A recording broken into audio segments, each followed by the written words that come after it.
আব্দুল্লাহ নোংরা করতেছো কেন তুমি?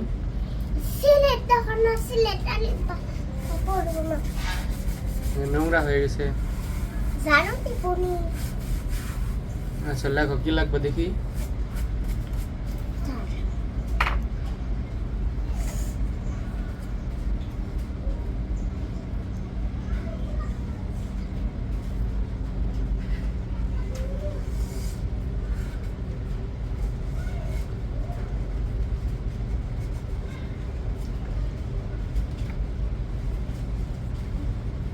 আলিফ বাতা লিখতেছো?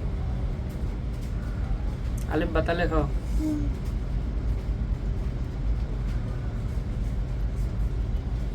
এটা কাফ কফ আলিফ তো ডান পাশ থেকে লিখতে হয়। এটা তো ডান এটা তো বাম পাশ। বাম হুম মুই সাবান লিখি আচ্ছা।